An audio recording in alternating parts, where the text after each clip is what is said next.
Pessoal, bom dia, tudo bem? Tudo jóia? Sejam bem-vindos aí ao nosso workshop aí. A gente vai falar um pouquinho sobre o Endpoint Central, né? Estamos nós aqui da CS Pro hoje para falar um pouquinho mais. Eu sou aqui a Edilane, sou coordenadora de vendas na parte de novas vendas. Tenho mais de 8 anos aí de experiência com as soluções Management. E junto comigo aqui, os nossos técnicos, os meninos aí que vão estar trazendo mais informações para vocês aí. Vou deixar eles se apresentarem. Meninos, bom dia. Bom dia, Edi, bom dia, Arthur. Bom dia a todos aí. Obrigado pela participação. Sou o Thales Graciani, analista de pré-vendas e projetos aqui na CS Pro. Hoje a gente vai estar trocando essa ideia sobre o Endpoint Central, um pouquinho sobre a parte de segurança, né? E obrigado pela presença. Bom dia, pessoal. Meu nome é Arthur Severino, sou coordenador de projetos aqui na CS Pro. Um bom dia para todos aí que estão presentes. Bom dia, Edi, bom dia, Thales. A gente vai trocar esse papo aqui sobre vulnerabilidade, como sanar as vulnerabilidades dentro do parque, o que é uma vulnerabilidade, o que a gente tem que se atentar mais hoje dentro do nosso ecossistema, que é um ecossistema que hoje tem uma visão muito diversificada, né? E aí, Edi vai estar conduzindo para nós esse workshop aí. Obrigada, meninos. Queria falar para vocês aí, pessoal, o Arthur já deu uma introdução aí sobre um pouco que vai ser o workshop, mas queria falar para vocês também aí de alguns clientes nossos, que são clientes da CS Pro, que utilizam as soluções Managed Engine, aí no nosso ano de 2025, que são nossos clientes ativos. Alguns deles, né, nomes aí conhecidos, vocês podem estar vendo aí, mas temos muitos outros clientes também. Deu para colocar todos na apresentação. Se colocasse mas todos aí, vocês, ficaria só um monte de apresentação. Não ia ter muita, a gente ia ter muita slide aí para colocar todos, então a gente tentou colocar alguns cases que utilizam aí nossas soluções, tá? Falando um pouquinho mais aí também sobre a Managed e sobre a CS Pro, hoje nós temos mais de 20 anos de mercado aí, a Managed, né, tem mais de 20 anos de mercado com as suas soluções. Ela faz parte do Grupo Zorro Corporation, e nós da CS Pro estamos aí também com especialistas com mais de 10 anos de mercado em soluções Managed. Como falei para vocês, eu mesmo estou há mais de 8 anos aí trabalhando com essas soluções, com as soluções Zorro também, tá? Então, a gente tem uma equipe hoje qualificada que atende muito bem aos nossos clientes e dá um apoio para quem já tem e para quem quer adquirir um pouquinho, né, quer adquirir alguma solução da Managed. Falando um pouquinho... Tem muitas soluções para tudo, né?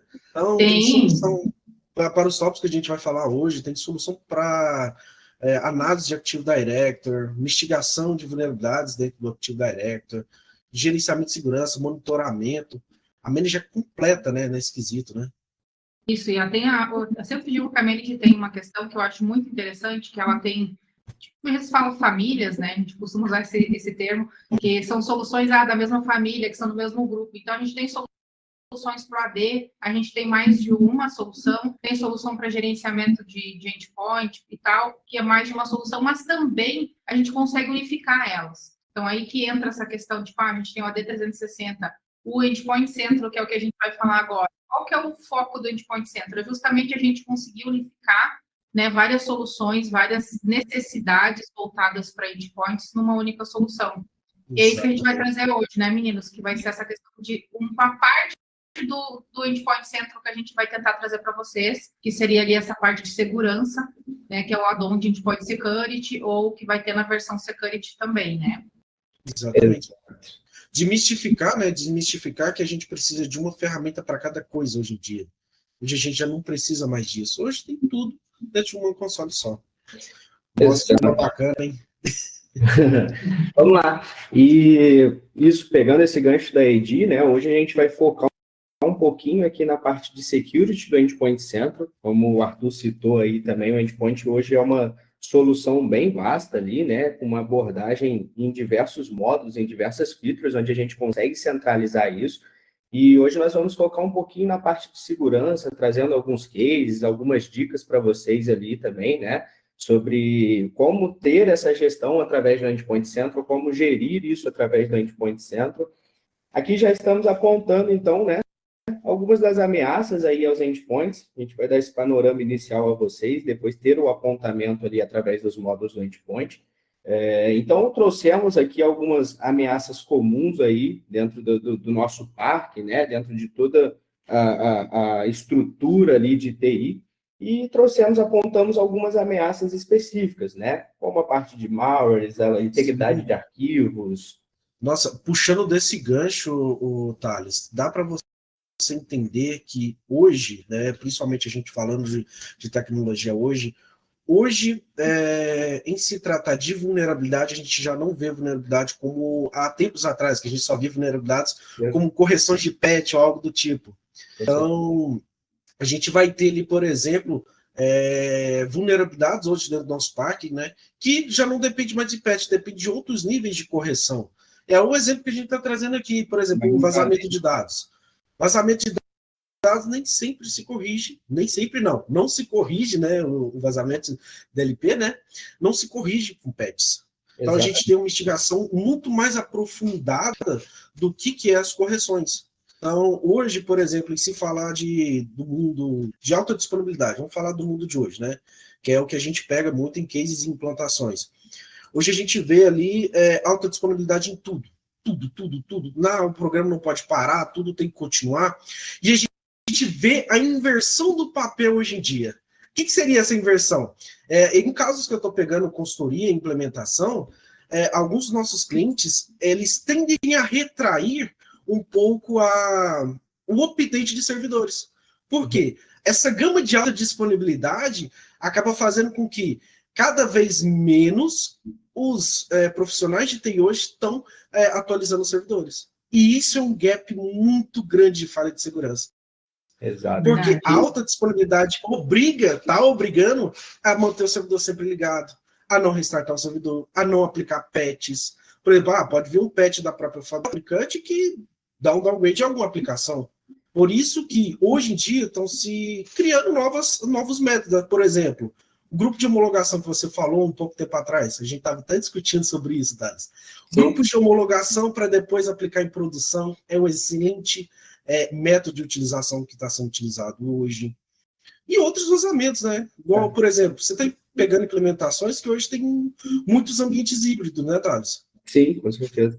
Essa questão da alta disponibilidade, desculpa, Thales, que o Arthur comentou, só abrindo um parênteses, porque essa questão da alta disponibilidade, hoje, dependendo da empresa, e o que pode impactar é uma questão de custo muito alto, de você ficar algum momento, ou acontecer alguma coisa, que aquela atualização não dê certo, que você precise ficar com o ambiente indisponível por um tempo. Beleza, foi programada a atualização, mas se deu algum BO, né, o que acontece? O que isso impacta, né? Então, você conseguir fazer esse teste, né, preparar, fazer isso com certeza, com mais calma, garante maior eficiência né, e não ter problemas em relação a impactar toda a empresa ou faturamento, né? Hoje, quando a gente fala sobre vulnerabilidade, né, quando a gente tem esse gap de vulnerabilidade, a maturidade nos dias atuais ela está muito alta, né? Muito dos ataques hoje, há um tempo atrás, como o Arthur citou ali, a gente falava muito sobre atualização de patch de sistema operacional, manter o Windows atualizado e tudo mais, mas hoje, muito dos ataques não vêm somente do sistema operacional. A gente tem diversas outras brechas dentro do nosso parque, dentro do nosso ambiente também, ferramenta de produtividade, brecha em navegador, que é muito utilizado nos dias atuais, ferramentas web, né? Então, ali, as brechas em navegadores, e é exatamente o que a Edi citou, né? Hoje, a TI, ela não tem mais aquela abordagem reativa, ela precisa ter uma abordagem proativa, porque, querendo ou não, prevenir é muito mais barato do que remediar, né? Então, é muito mais barato. Muito mais barato. Ao invés de você detectar ataque, né, para fazer alguma ação, pode causar uma indisponibilidade, como ele citou ali, né, e aí você está prevenindo, construindo uma base robusta de segurança. Eu tenho certeza que isso, além, né, de trazer um nível de maturidade muito maior para a organização, é também muito mais barato em relação a custos, realmente, né? Exatamente. Isso, aí que eu me coloco a questão, que a gente está à disposição também, a nossa equipe do comercial aqui, Porque o que acontece muito, que a gente vê muito com o pessoal da TI quando a gente está em contato com eles, é justificar o investimento em uma solução de segurança, né? Porque o que acontece? Para a TI hoje, muitas empresas veem isso só como despesa e não como investimento. Então, a gente justamente trabalha aí com ROI, com relatórios, com informações, a gente pode fazer um caderno de testes, fazer uma POC junto com vocês, para vocês conseguirem mostrar como é viável e como é mais vantajoso em termos financeiros vocês incluírem uma ferramenta e vocês estarem trabalhando essa questão da prevenção aí de ameaças, se torna né? investimento Então, se torna investimento quando vaza, né? Quando sofre um vazamento, quando sofre uma vulnerabilidade, aí se torna investimento. Mas é isso que isso que a gente está tentando trazer, desmistificar esse parâmetro que, né, não é um gasto, é um investimento. Principalmente hoje no mundo hoje que é quase 100% cloud.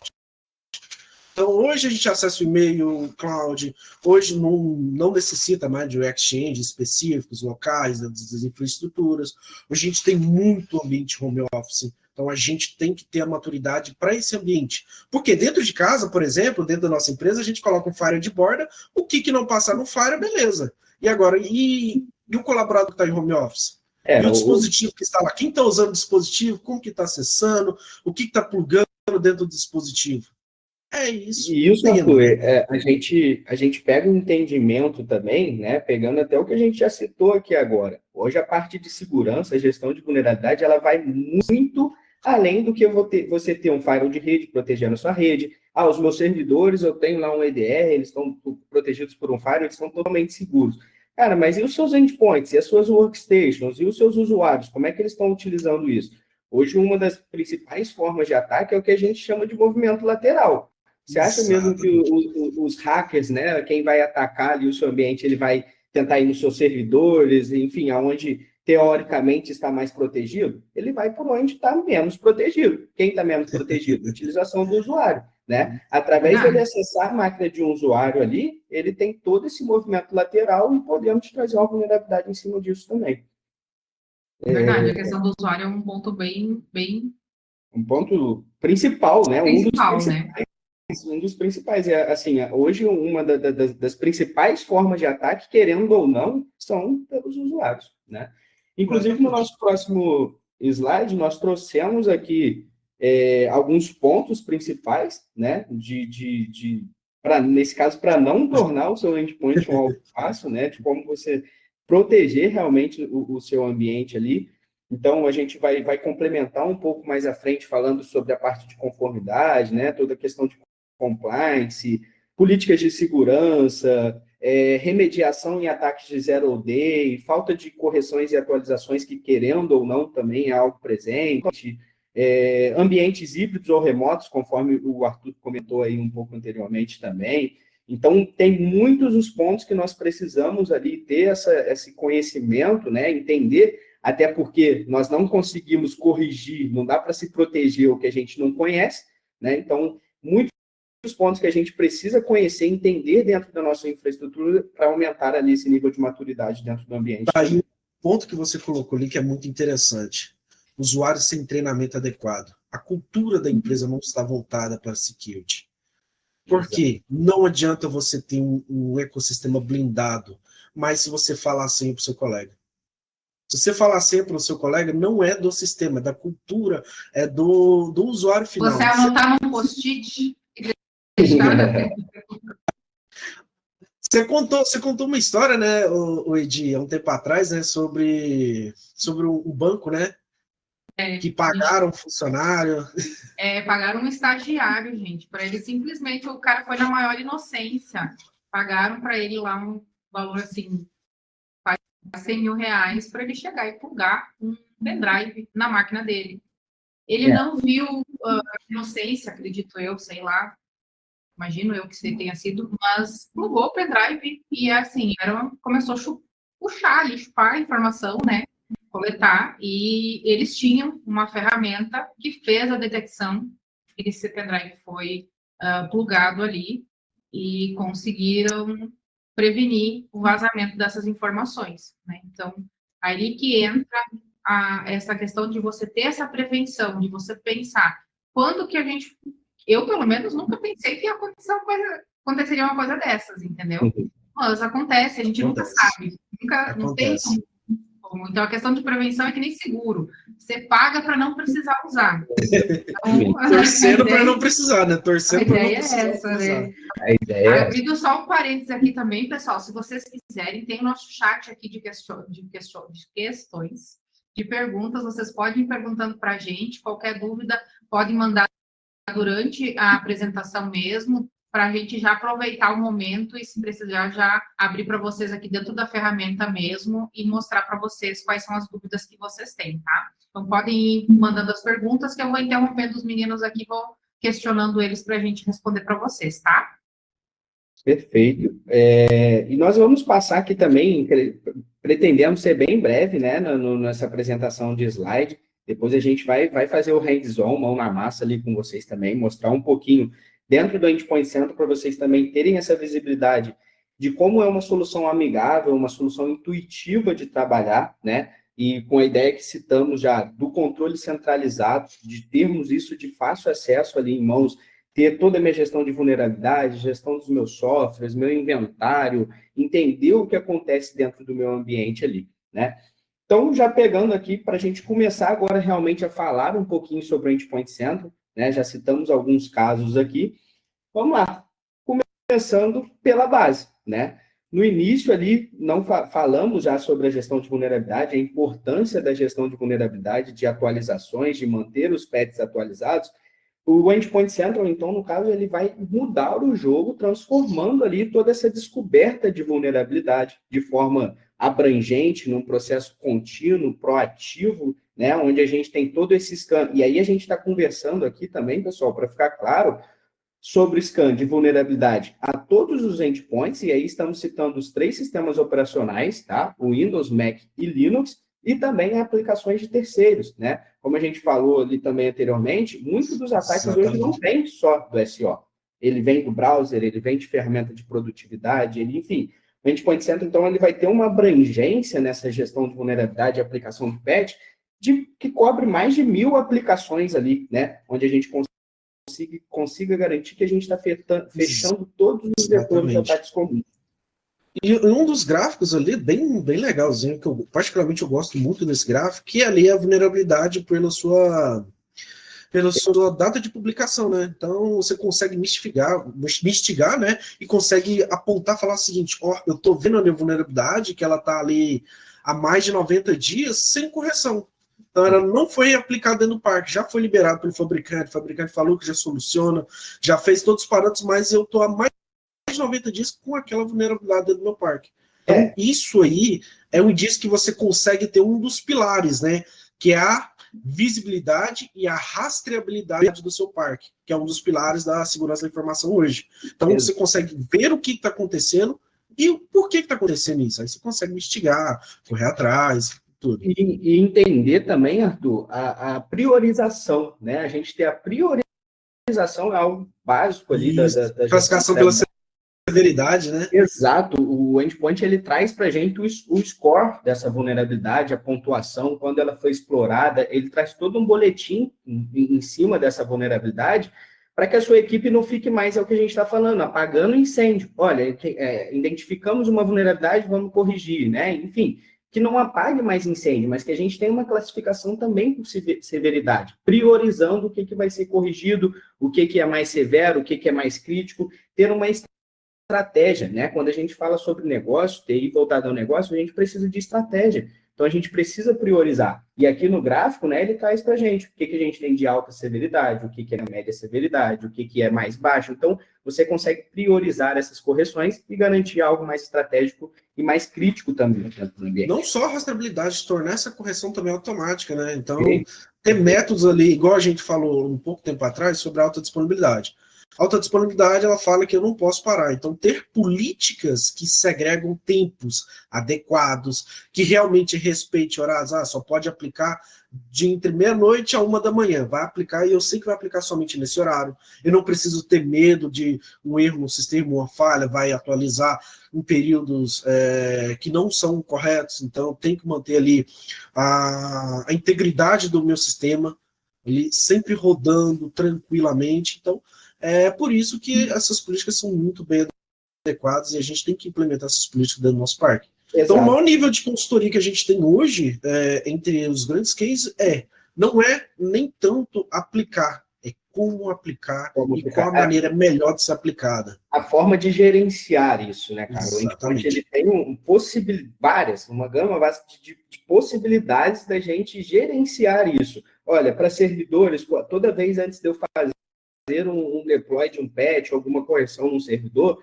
eu tenho a possibilidade de estar rodando um script pré e pós-implementação. Então, a gente pode imaginar, olha, antes de aplicar ali uma atualização, vamos desenvolver um scriptzinho simples aqui, que gere um snap do servidor, que, né, gere um backup, enfim, que me torne seguro depois desse deploy também. O deploy falhou, eu tenho total possibilidade de estar voltando isso, né, de estar fazendo esse rollback, vamos dizer assim, além da gente conseguir fazer o rollback do patch também para os patches suportados, mas que a gente consiga também garantir realmente a integridade.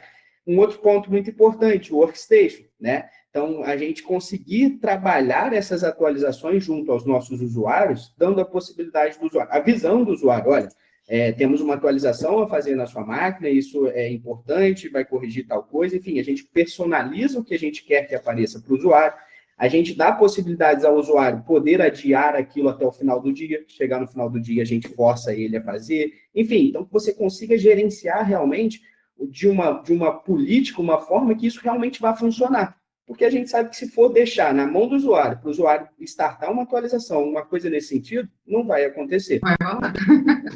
Outro ponto, pessoal, essa questão que vocês estão colocando, essa parte gráfica, que eu acho muito interessante também, é para o pessoal da gestão.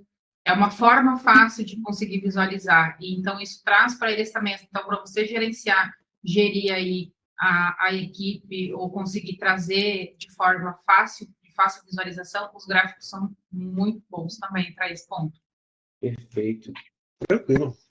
Vamos lá. Falando, então, agora a gente falou base ali, né? Gestão de vulnerabilidade. Mas também pensamos ali na parte de compliance, de política CIS, né? De termos uma base segura, uma base de segurança ali robusta, né? Para garantir ali toda a conformidade, toda a segurança de dentro do nosso ambiente. Exatamente. Ali, quando a gente fala... Essa base é muito importante, né? A de política CIS é complicado, né? Porque tem O que é uma política regras. CIS, Arthur? O que é a política CIS? É a política de controle de segurança crítico do ambiente. Então, o que ela vai trazer? É como se fosse uma normativa de princípios que a gente deve seguir. Por exemplo, a complexidade de senha. A complexidade de senha tem que atender os mínimos parâmetros X. A complexidade de usuários. Eu só posso ter no máximo um usuário administrador. Essa senha tem que vencer a cada 45 dias. Então, eu tenho que renovar. Então, é um norte que a gente tem que seguir para que o ambiente ele seja saudável e seja íntegro. E essas políticas ajudam muito, muito, Edi, na hora de você tirar um compliance para fora. Então, eu preciso de um compliance, eu preciso de seguir com uma conformidade e uma maturidade na minha TI. Eu falo assim, eu sigo o CIS Windows 11 com o BitLocker. Então, é uma base de segurança, né? Então, a gente tem que pensar assim, é o que estamos citando desde lá do início, da gente ser proativo. Então, eu ter uma base de segurança. O que precisamos seguir? Onde vamos? Quais são as práticas que eu preciso seguir, né? Para eu ter uma base de segurança ali robusta, para que eu garanta o meu ambiente como seguro, né? Então, a gente define isso dentro de um compliance, dentro de uma CIS. E o Endpoint ele vai ajudar muito, né, com muita sinergia aos módulos sobre todo esse baseamento, seja na atualização que já citamos, seja na configuração de segurança também, na parte de PCI, né, de senhas ali, a gente consegue montar, estruturar essa base, né, aplicar isso a grupos. Então, olha, legal, eu tenho uma base de segurança aqui que é voltada aos meus servidores. Agora eu tenho uma outra base de segurança que são voltadas às minhas workstations. Então, eu crio essa minha base, mapeio os meus dispositivos, né? Mapeio os meus alvos e consigo auditar isso. Então, eu entendo qual é a porcentagem que eu estou seguindo do meu compliance, o que falta para eu seguir do meu compliance, qual é o que pode estar me trazendo alguma ameaça, né? Então, a gente tem uma base segura para gerenciar isso tudo. Exatamente. Não só isso, mas como você também corrige. Isso é que é o mais legal. A ferramenta não só fala, vai apontar o dedo que você não está em compliance. Pronto, tem muitas ferramentas que só fazem isso, mas a ferramenta ela faz análise, faz a justificativa por que você tem que cumprir, quais os benefícios de cumprir essa regra e como você corrige. Isso ela é mais te dá importante. um insight, né? Ela te dá um insight, tá? A informação. Pergunta aqui do João, gente, falando de método CIS aí, se o Endpoint Central ele dá suporte a todos os levels aí do CIS. Sim, tanto o level 1 quanto o level 2, workstation e servidores, ela vai cumprir. Para Windows e Linux, viu? Isso, exatamente. Muito bom. Seguindo esse ponto, né, que a gente está falando de uma base segura, de um compliance, de seguirmos ali essa base de segurança, né, nós temos também toda a parte ali de velocidade de resposta. Legal, eu tenho uma base de segurança, nós estamos seguindo ali a conformidade, e quando é identificado uma ameaça, uma vulnerabilidade crítica, alguma coisa que está expondo o seu endpoint central, a velocidade de resposta da gente remediar isso é total importante, né? E isso entra com sinergia com todos os demais módulos ali do endpoint, onde é o que o Arthur acabou de citar. Nós não vamos só apontar o dedo, não vamos só identificar o que está acontecendo, né? Mas sim ir lá e corrigir, ter a remediação de como nós vamos fazer, né? E aqui a gente até trouxe um fluxo para apontar um pouquinho para vocês de como funciona essa remediação, né? Então, ele identificou uma vulnerabilidade. Pelo Endpoint Central, nós conseguimos trabalhar o que a gente chama de quarentena por vulnerabilidade, ou seja, eu tenho a minha base, né, de segurança ali. Fugiu algo da minha base, alguma coisa que está me expondo, alguma vulnerabilidade crítica, o Endpoint ele consegue ali detectar esse comportamento e isolar isso de forma automática da sua rede. É o que também já citamos ali em referência ao movimento lateral, né? Olha, um atacante ali, por exemplo, algum hacker conseguiu entrar, expôs o endpoint de alguma forma, ele vai atacar de forma lateral. As demais isso aí, essa tecnologia se assemelha ao NAC, né, Exato. Thales? Essa tecnologia se assemelha muito ao NAC. Exato. Quando a gente fala de Network Access Control, então, dá privilégios a ele, à rede, ou dá acesso à rede interna através de alguns parâmetros de políticas de acesso. Então, vamos supor, eu consigo bloquear um cara que não, da minha rede, né, por exemplo, vamos pensar no home office. O cara vai acessar home office dentro da minha rede, só que vai acessar a VPN, só que ele só acessa internamente se ele tiver um antivírus habilitado, por exemplo. Se tiver ausente, eu vou bloquear e não entra. Por exemplo, vamos colocar ali um pouco mais a fundo. Ele só pode acessar se ele não tiver uma vulnerabilidade crítica, se ele não tiver um software, ou um patch ausente, ou vamos lá, uma chave de registro não existir dentro da máquina, ele não acessa no ambiente interno. Isso é muito importante. E isso muito importante. Nós podermos dar essa possibilidade, essa velocidade de resposta, né? Do seguinte, o cara está na minha rede, foi identificado uma vulnerabilidade na máquina dele. Até isso chegar, avisar o administrador, a galera da TI, conseguir remediar isso, talvez já não seja mais a tempo. Nós tendo esse isolamento ali, né, essa parte de isolar isso de forma automática da nossa rede, isso pode ser notificado tanto ao usuário, olha, sua máquina está sendo isolada, você não pode se conectar, está sendo isolada da rede local, enfim, porque você, né, tem alguma vulnerabilidade, entre em contato com a TI. E também isso, logicamente, será avisado, alertado ao administrador, né? Olha, tal máquina foi movida aqui para quarentena, vamos dizer assim, né? Está sendo bloqueado por tal vulnerabilidade, porque está acontecendo tal condição. Então, a remediação, a velocidade de resposta ali te garante ali real, total segurança, né? E nós temos duas perguntas aqui, onde o pessoal está questionando sobre a questão de licenciamento, né?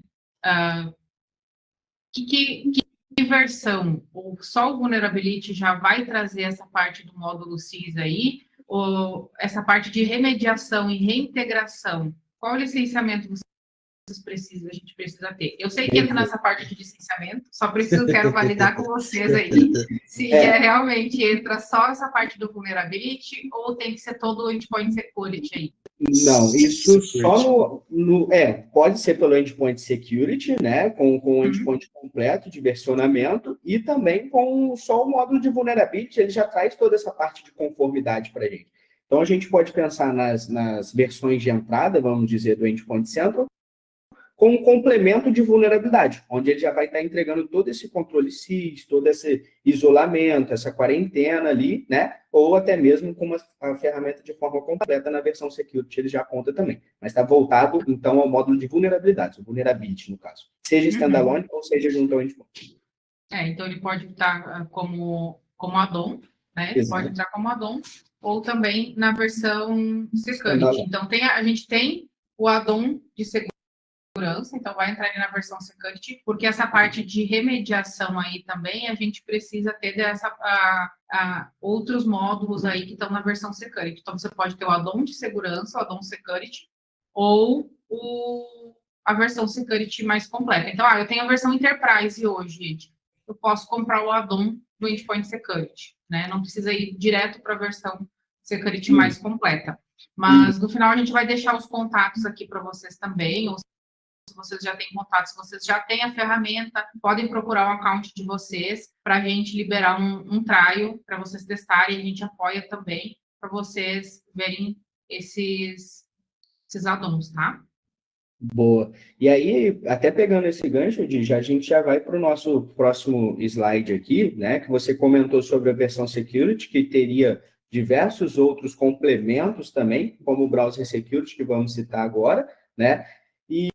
E qual seria, então, a ideia do Browser Security? A gente está batendo bastante nessa tecla ali, né, que vulnerabilidade não é mais só em cima de sistema operacional, e que também tem muito dos casos que está em cima do seu usuário, né? Então, deixar o navegador web totalmente desprotegido ali para o seu usuário utilizar é perigoso, né? Hoje a gente sabe ali, a gente tem diversas formas de conscientização de phishing, né? E aí, quem conhece aí os ataques de phishing, sabe?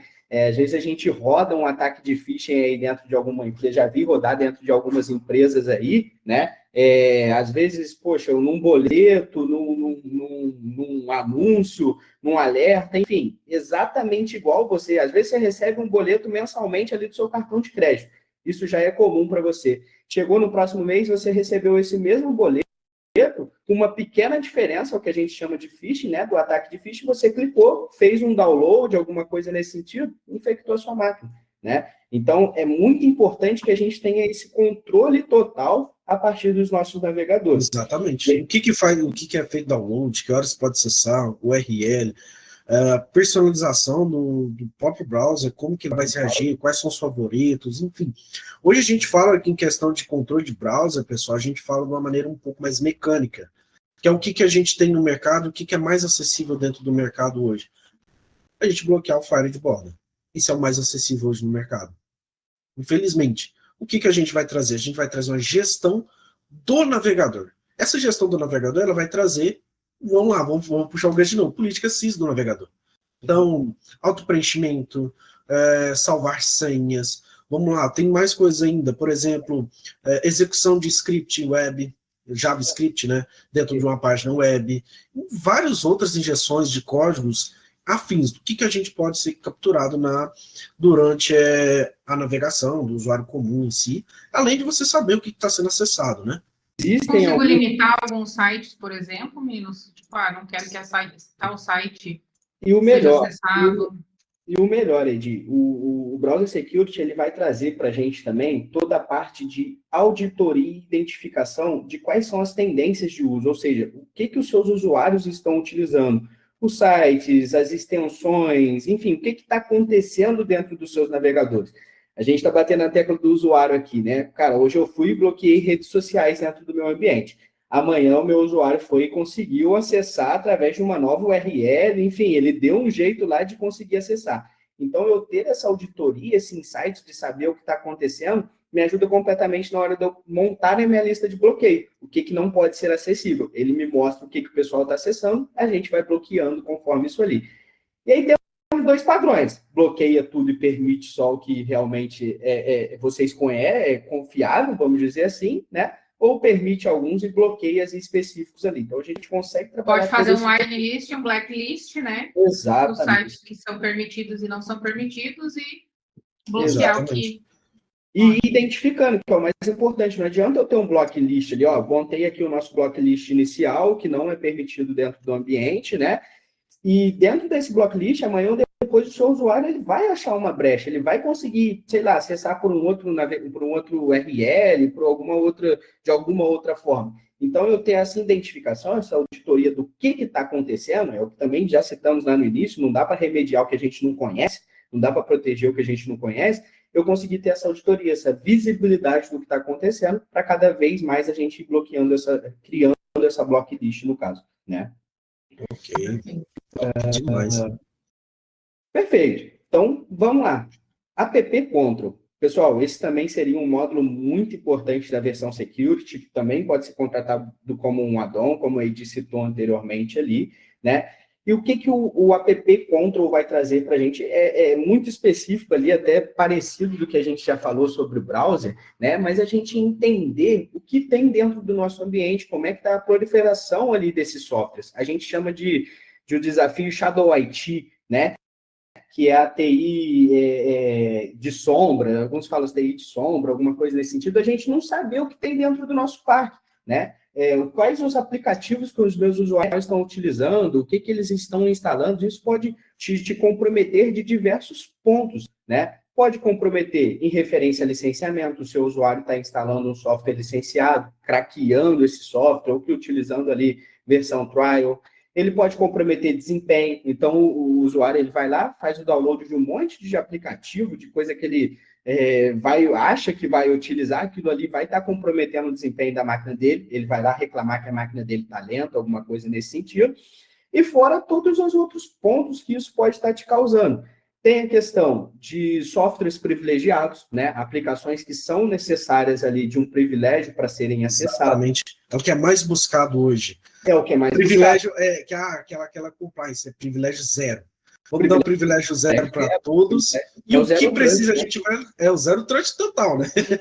Vamos levar o que precisa, né? Então, eu preciso executar um aplicativo de balança, por exemplo, que é um dos casos que eu peguei. O aplicativo de balança tem que ser executado, ele só executa com o privilégio administrativo. O usuário final não tem. O que acontece? Eu executo ele através do Endpoint Central com o privilégio administrador naquela aplicação. Exato. E lembrando, a gente pode ter controles de acesso sobre essa aplicação. Então, ele só pode acessar de tal horário até horário. Ele só pode acessar, por exemplo, uma hora. Eu vou liberar essa aplicação para ele 1 hora. Okay? Então, a gente consegue fazer tanto o bloqueio quanto a permissão e quanto também a versão que o pessoal mais usa, que é a versão quiosque dele. Que aí eu só permito ele executar XYZ aplicativos. Cara, o resto vai estar tudo bloqueado. Esse é um nível de maturidade aí do cara conseguir permitir só o que é utilizado. Isso a gente inibe diversos tipos de ataque em cima disso, né? Já falamos sobre desempenho, sobre licenciamento, sobre tudo mais, e já pegando esse gancho também do privilégio de aplicação, é o que eu falei. Hoje você tem um aplicativo de balança que você está acostumado, vamos dizer, de ir lá e configurar essa balança por ele. Amanhã ou depois o usuário chegou lá, esse aplicativo não está funcionando, ele não está conseguindo, o que ele vai fazer? Abrir o browser dele, pesquisar uma nova aplicação aí e fazer o download. Na hora que ele executar essa aplicação e elevar o privilégio da aplicação, pode ser um software malicioso que está te dando direito administrativo em todo o sistema, e não só dentro daquela aplicação. Para o usuário comum, ele não vai estar identificando isso, e aí você colocou todas as máquinas ali em risco, né? Esse bloqueio, ele pode acontecer também, né? O que a gente chama baseado em hash, porque também tem esse problema de versionamento. Hoje eu fui e bloqueei um software com a versão X. O usuário foi e baixou o software com a versão Y e não conseguiu rodar. A gente faz esse bloqueio por hash, a gente faz esse bloqueio por certificado, né? Para garantir que realmente todas as vertentes ali estejam bloqueadas. E aí é o que a gente falou de block list ou allow list também, que seriam a lista de permissões de bloqueio. Exatamente. A gente consegue fazer esses bloqueios efetivos. Pode falar, Edi. Não, teve uma pergunta aqui no Claro. chat, né, sobre o Browser Security, se ele consegue bloquear qualquer acesso a partir do protocolo Quick. E até que o Arthur respondeu que sim, que já é possível, né? Mas só para a gente poder explanar essa dúvida para todos poderem ouvir aí, caso alguém não tenha visto aí no chat. E aí a gente tem outra pergunta, se existe algum módulo que mostre o que temos vulnerável de fora para dentro. Exemplos, portas SH, RDP expostas, alguma vulnerabilidade externa. A gente vai ter uma ferramenta que se chama o Open Manager. O Open Manager ele vai fazer esse rastreio a nível de portas, viu? A gente está falando de algo externos, a gente está falando de firewall, a gente está falando ali de switches. O que tiver externo e vulnerável, o Open Manager vai fazer essa investigação. No nosso caso, que a gente está falando. Acho que o OpUtils também faria, né? O OpUtils também faria. Mas o Open Manager traz uma visibilidade e um monitoramento mais completo. O vulnerability em si, ele consegue nos dar o apontamento, isso a gente falando, focando aqui no endpoint, ele consegue dar um apontamento de que a gente, lá dentro ele está com uma auditoria de porta, né? Que é o entender quais as portas e quais os protocolos as minhas aplicações ou servidores web utilizam. Então, eu saber se aquela porta está aberta, alguma coisa nesse sentido. Sim, exatamente. Isso a gente consegue identificar pelo Endpoint Center, tá? Através das nossas aplicações e tudo mais. Você consegue saber o serviço que está rodando naquela porta. Qual é o serviço, qual é a aplicação que está utilizando da porta e do protocolo. Então, isso ali já te dá um nível também de você conseguir administrar melhor aquilo ali, né? Temos também outra pergunta aqui, se a gente há bloqueio de extensão de navegadores, a gente está falando lá do Browser Security.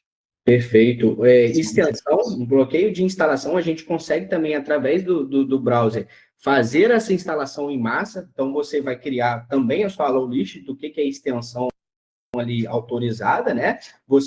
Eu digo, você é administrador, você mesmo vai conseguir fazer esse disparo, vamos dizer, da extensão, e garantir que os seus usuários finais não façam nenhum tipo de instalação de extensão não homologada também, tá? Então, bloqueio de site, bloqueio de download, bloqueio de extensão, a configuração de segurança completa em cima do browser, a gente consegue fazer no Browser Security.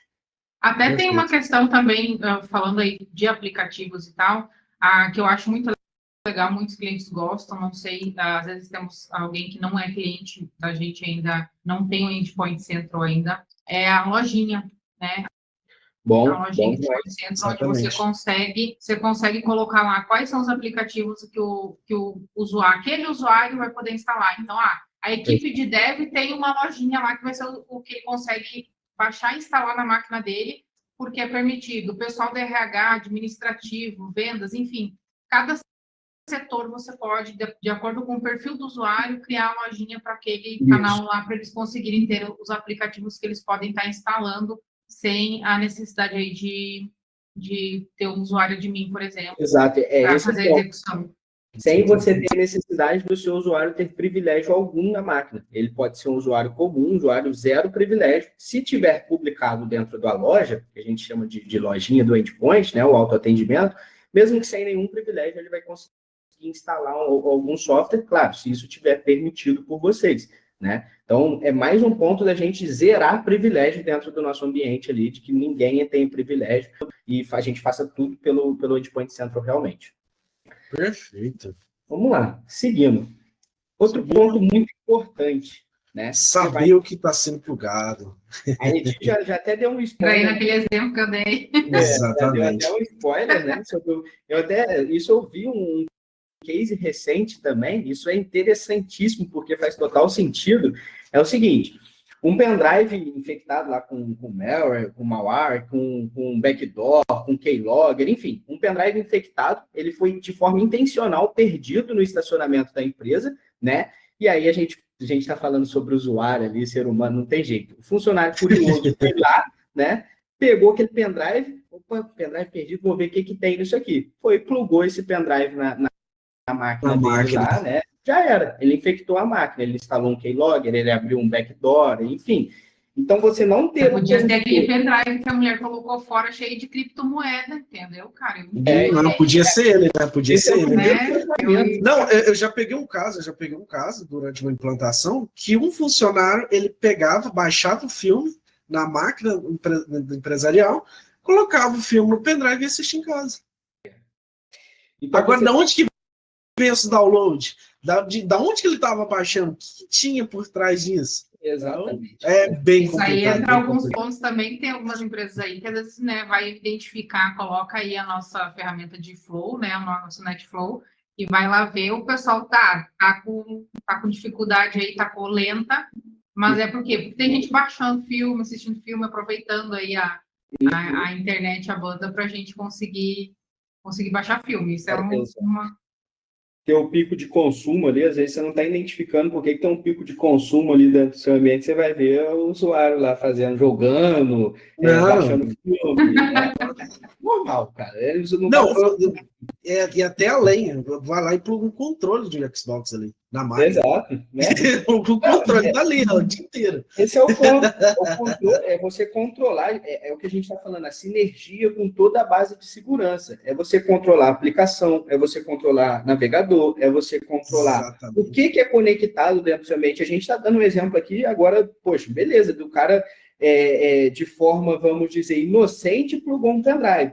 Mas a gente pode pensar um pouco mais além. Um usuário, um colaborador ali insatisfeito com alguma coisa, foi demitido, é o que a Edi comentou um pouquinho também, e vai lá, pluga o pendrive, pega a lista de cliente, pega dados sensíveis, enfim, e tira aquilo ali da empresa. Imagina hoje com o LGPD, o problema que isso dá. Né? Não vamos nem falar da multa, mas o problema que isso dá. Mas vamos instigar mais além. O que foi transferido? Agora vamos sair desse mundo da pessoa brincando. O que foi transferido da máquina para o pendrive? Quais, por exemplo, um contrato, alguma informação sigilosa, o que está sendo transferido? Então a gente consegue mistigar e consegue travar isso. Exatamente. Então, às vezes é uma empresa de desenvolvimento, criamos um protótipo de um software. Beleza, criamos um protótipo, beleza. Aí a pessoa vai lá, coloca um pendrive e faz alguma coisa em casa, por exemplo, ou vende essa ideia. Então a gente prevenir o nosso interno. Pode ser com qualquer coisa, pode ser um contrato, pode ser um documento onde contém informações de todas as pessoas, pode ser um documento que foi importado, né, exportado, né, aliás, exportado do AD com todas as informações pessoais de todo mundo, que horas que acessa. Dados sensíveis, por exemplo, quando se trata de banco, como eu estava dando o exemplo antes, contas bancárias, dados pessoais de usuários, como CPF, nome da mãe, tudo que o pessoal precisa para quê? Para justamente, né, essa questão de golpe, coisa, informações que o pessoal acaba adquirindo aí na... Abriu um cartão de crédito no DD, né? Abriu um cartão de crédito no DD. E isso para a reputação da empresa, imagina, amanhã ou depois a pessoa que sofreu o golpe descobrir que o vazamento veio da sua empresa, isso para a reputação em si ali, cara, né? Não tem como a gente ter essas coisas. É gigante, né? Vamos lá.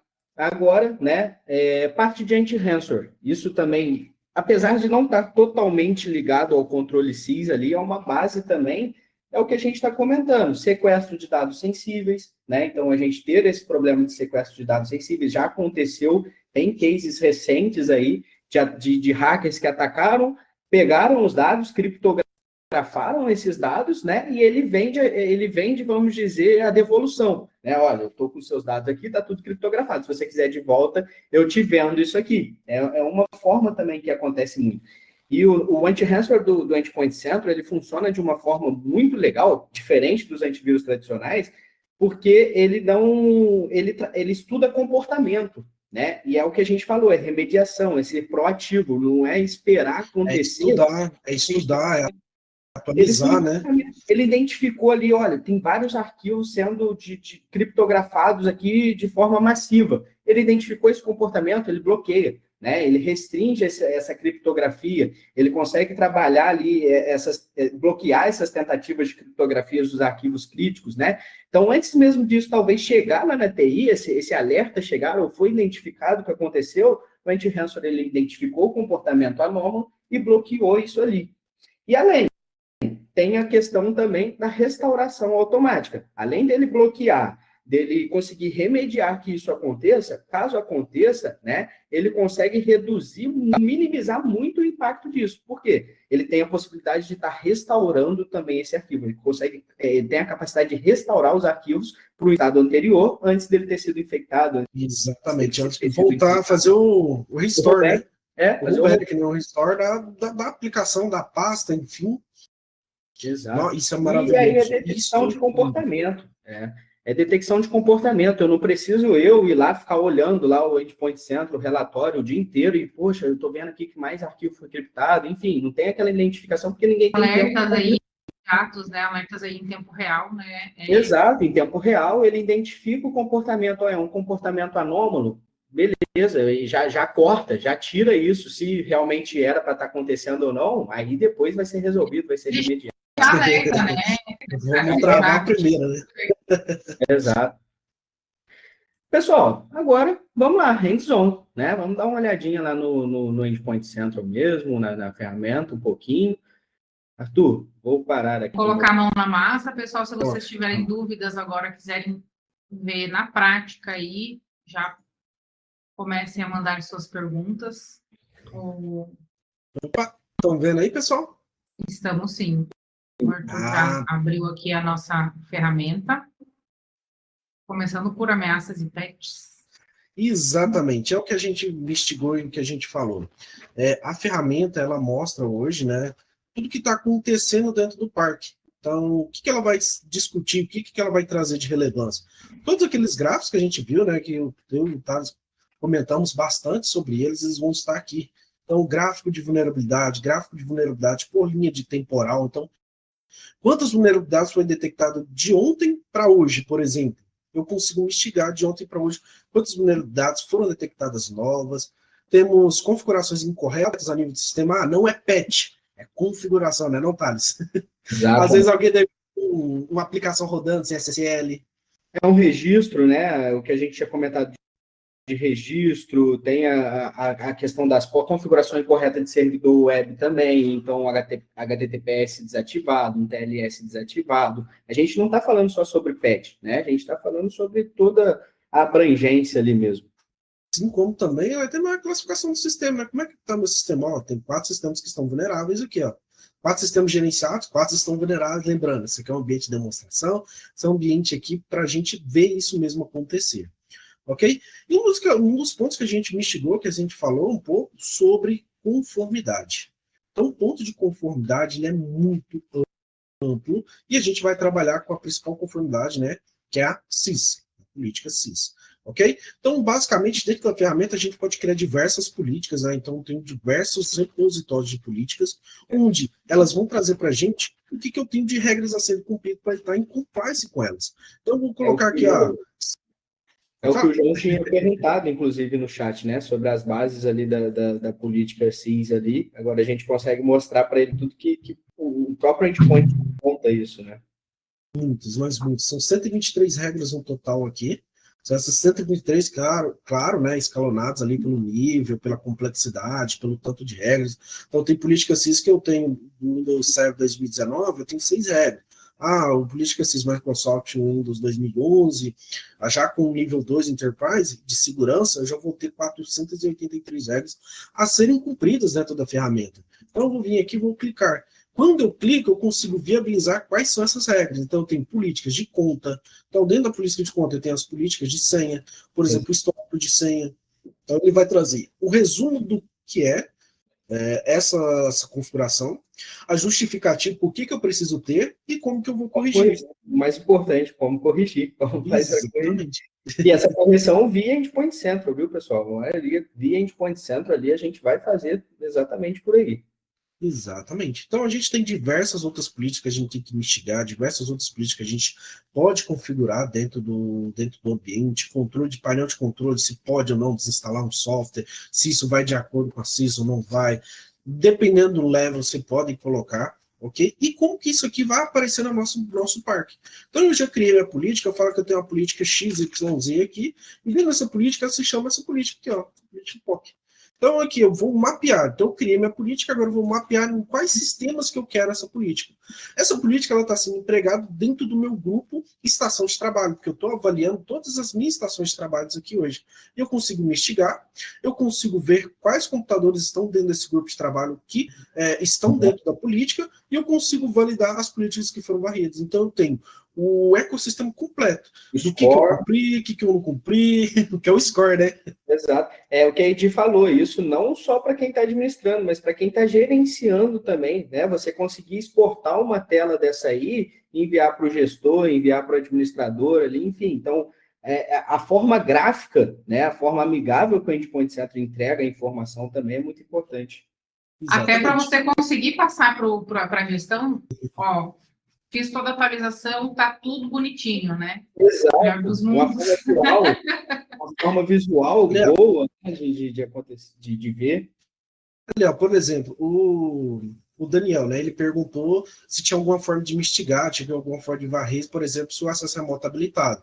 Aqui, ó, eu já consigo ver que nessa máquina em específico, ele está desabilitado. Set2 desabilitado. Então, eu consigo mitigar, por exemplo, se o acesso remoto, de acordo com a política CIS, ele está desabilitado dentro do meu ferramenta.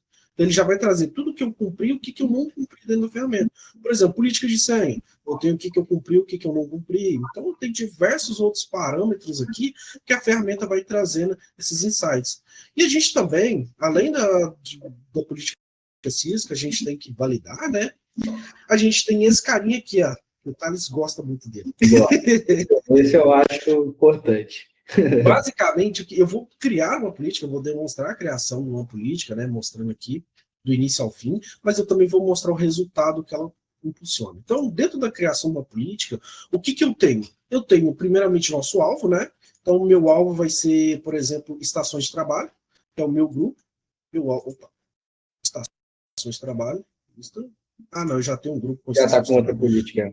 Já está com aquela política que eu criei. Eu tenho o meu grupo, que é o meu alvo, e aqui eu tenho basicamente o que eu quero avaliar dentro desse grupo. Eu quero avaliar um software, beleza. Software aqui, vamos falar que é o nosso antivírus, que é um software que vocês utilizam. Se o software for o ATA, né, que é o meu antivírus, ele estiver desinstalado, o que eu consigo fazer? Eu consigo fazer uma auditoria e eu consigo fazer uma ação, que é colocar ele em quarentena. Para atividade. Eu bloqueando. Né? Exatamente, que eu consigo fazer bloqueio de todas as redes, bloqueio ou liberar apenas acesso em redes específicas, bloquear acesso à intranet e bloquear alguns IPs específicos ou domínios específicos para não conexão. Então eu vou ter esses parâmetros. E uma das coisas legais é que você pode avisar antes que isso aconteça, né?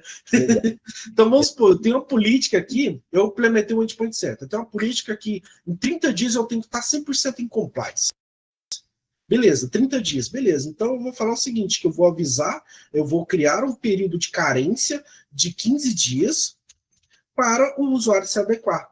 Ele tem 15 dias para se adequar, instalar o antivírus antes que, por exemplo, eu consiga bloquear a rede dele. Ele vai ter um aviso. Tem gente que gosta de fazer de forma mais agressiva, né, Thales? Mas tem como você avisar antes, né?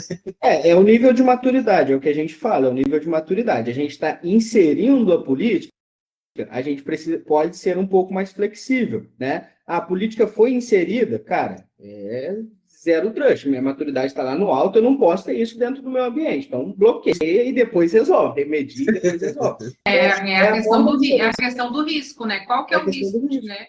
Essa questão da maturidade que o Thales falou entra na questão do risco. O que isso pode acarretar para o fluxo da minha empresa, né? Exato. E aí é o que a gente falou também sobre o ataque lateral. Às vezes é uma coisa simples que você está deixando ali, não está bloqueando o acesso dentro da sua rede, mas que isso, querendo ou não, vai dar acesso a outros workstations, a outros servidores, né? Então, exatamente. A ideia é zero trust, não confia. Você blinda o servidor, o servidor, mas não blinda quem acessa ele. Exato.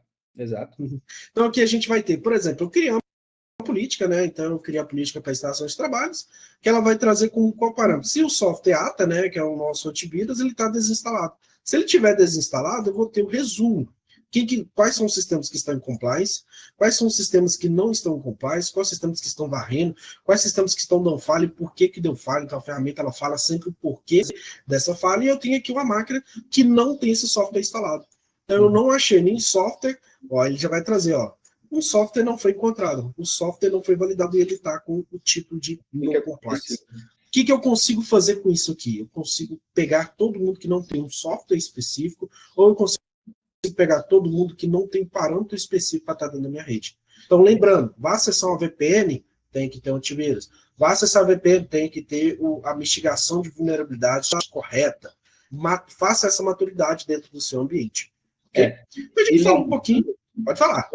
Lembrando ali também, o pessoal, que toda a tela do Endpoint Central, né, ele também pode ser utilizado como uma forma de relatório. Então, a gente está vendo esse painel, alguma coisa, a gente tem total possibilidade de estar exportando isso, essa informação, né? Então, mais uma vez, para a parte de gestão, para a parte de administração, ó, eu tenho um relatório criado aí sobre a minha execução, sobre o meu compliance, sobre o que está seguindo, o que foi corrigido. Toda a tela do Endpoint a gente consegue ter essa exportação de informação. Exatamente. Até para você exportar antes e depois você poder também, né? Às vezes quer fazer um comparativo, alguma coisa nesse sentido, né? Vamos passar um pouquinho. Opa! Vamos passar um pouquinho para políticas de USB, que é um dos casos bem críticos que a gente vem enfrentando. Novamente, vamos lembrar do caso da ID, espetou um USB lá e o USB começou a chupar dados, né? Começou a pegar dados ali. Como que a gente vai fazer essa mitigação? A gente vai fazer a mitigação pelo simples fato da gente criar uma política. E dentro dessas políticas, a gente tem muita coisa envolvida, como um acesso temporário. Por exemplo, então, plugou algo estranho na minha rede, eu valido primeiro se eu permito o acesso. Que aí eu vou ter os acessos temporários que eu posso conceder um acesso temporário. Por exemplo, eu tenho um acesso temporário que eu concedi a essa máquina. Dentro desse acesso temporário, eu posso modificar. O usuário que está ingressado, a faixa de acesso, ele vai ter acesso a 1 hora, ou vai ter acesso a uma janela específica. Então, eu crio uma janela que ele só pode mexer com esse pendrive em uma janela de 2 horas, ou um horário fixado também. Eu consigo mistificar, por exemplo, qual que é o dispositivo. Então, vai ser um dispositivo de armazenamento portátil, todas as instâncias desses dispositivos, e eu consigo falar o seguinte, que eu consigo restringir a transferência de arquivos para esse dispositivo e a transferência de arquivo deste dispositivo. Então, ida e volta, eu consigo fazer o cancelamento de passagem de arquivos. Ok? Eu posso permitir algumas extensões específicas ou eu posso realmente restringir. Então, não pode sair nada do meu parque. Ok? É a forma gerenciável, né, de trabalhar ali também. Porque existem, poxa, beleza, eu vou bloquear tudo, todo o controle de dispositivo. Mas vai existir o dia que talvez o usuário precisa plugar, sei lá, um certificado, né? Tem aquele certificado A3 que ele é plugado no USB da máquina, alguma coisa. Vai ter o dia que talvez o usuário vai precisar, né, conectar. Então, eu tenho essa gerência do usuário conseguir solicitar essa conexão, por exemplo, eu aprovar dentro de um just-in-time, igual o Arthur comentou. Olha, beleza, você pode plugar, você tem 1 hora para fazer o que tem que fazer aí. Depois, né, já precisa solicitar novamente. Então, é a forma gerenciável que a gente consegue fazer. Exatamente. E aqui a gente tem o controle de todos os dispositivos. A gente coloca o USB, porque o USB é primário, né?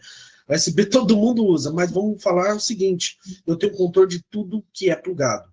Ou não plugado, só conectado. Por exemplo, dispositivos de armazenamento móvel, eu consigo falar que eu posso permitir, permitir somente confiáveis, então eu tenho uma lista de dispositivos confiáveis, aqui minha lista chama Webinar, Workshop, né? No caso, somente essa lista pode ser plugada, somente dispositivos que estão dentro dessa lista têm livre acesso, que são os famosos tokens chaves, ou os famosos pendrive chaves, que é da equipe de TI, que fazem manutenção, ou algo do tipo, somente eles podem. E aqui eu tenho a restrição, o que eu posso aplicar ou não de restrição? Então, ele pode transferir arquivos, não pode, eu consigo fazer toda essa validação.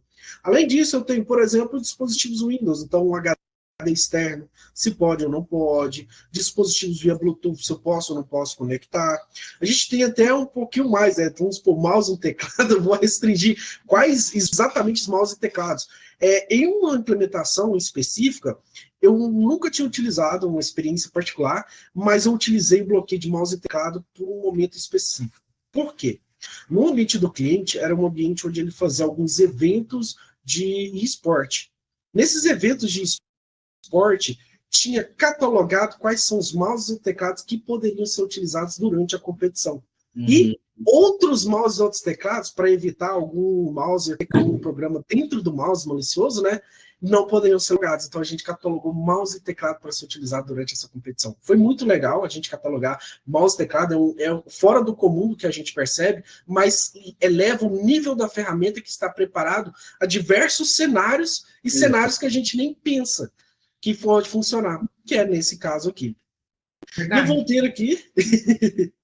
Eu vou ter aqui, por exemplo, relatórios, né, que vão ser enviados. Eu vou enviar um relatório imediato de qual dispositivo que foi bloqueado, né? Então, bloqueei o dispositivo X. Eu consigo saber qual dispositivo, consigo saber o que ele tentou fazer de transferência, qual a extensão do arquivo, qual o nome do arquivo que ele fez a transferência.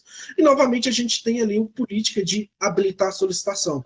Então, o usuário, ele vai falar assim, bloquear, beleza, mas eu preciso de acesso a ele, então eu vou pedir. Então, ele faz um pedido e esse pedido ele vira acesso temporário. Ok? Exato.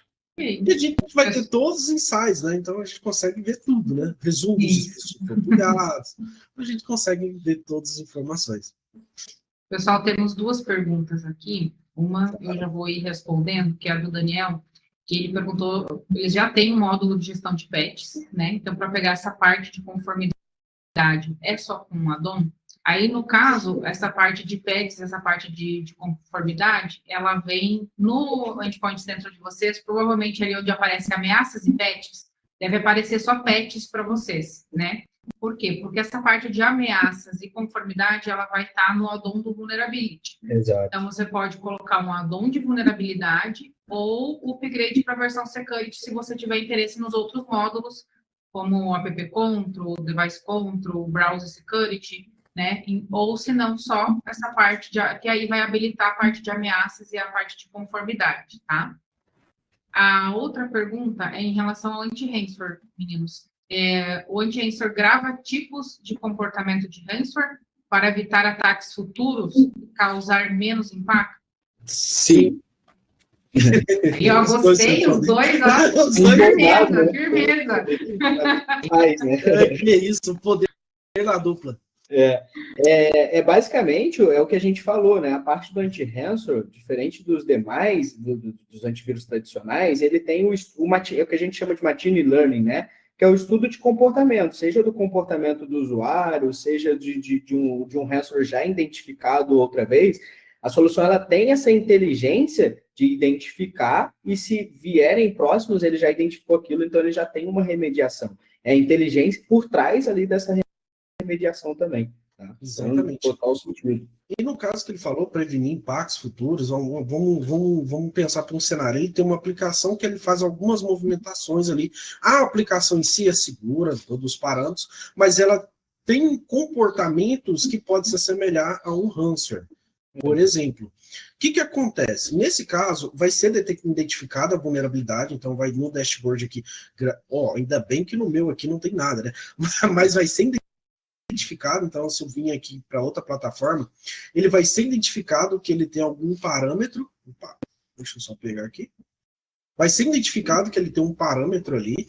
Dentro desse parâmetro, eu resolvo o que eu vou fazer com essa análise. Essa análise ela vai passar para um processo de stop? Não, ele não vai passar por um processo de stop. O que vai acontecer? Eu vou colocar ela dentro de uma regra de exclusão. Então, eu clicando aqui nesse comportamento, por exemplo, setup host.exe. Esse foi um comportamento detectado, foi um alerta que ele foi mistigado pelo meu software, né, pela nossa ferramenta. Ele foi identificado, os impactos, o que ele vai trazer de correções. Então, eu vou vir ali dentro do vírus, vou entender o que é essa mitigação, o que ele vai trazer de informações, quais são os possíveis ataques que ele pode trazer, o que ele vai influenciar, e aqui eu vou solucionar. É uma aplicação que já é conhecida. Se uma aplicação ela já é conhecida, eu consigo fazer uma frente que se chama colocar em lista de exclusão. Então, eu simplesmente coloco como falso positivo e eu coloco uma lista de exclusão aqui. Ou é um verdadeiro positivo, eu tenho a opção de cancelar esse processo, para esse processo matar. Lembrando, aí eu vou ter uma outra configuração atrás que ela vai falar o seguinte: sempre que detectar eu posso matar? Não, eu vou somente auditar. Quando ele só audita, ele vem para cá, viu? Aí aqui eu vou escolher se eu quero cancelar esse processo, se eu quero limpar todas as modificações que foram feitas, ou se eu quero dar um rollback na pasta. Eu vou voltar a pasta ao status original antes da modificação. Então a ferramenta... Lembrando que você pode fazer os três, né? Você pode habilitar os fazer os três, três. né?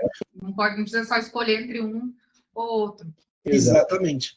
O ponto é, eu tenho que ter ali, quando você coloca em falso positivo, você tem que saber realmente quem que é esse falso positivo, porque ele vai pegar esse hash aqui e ele vai ignorar o comportamento desse hash.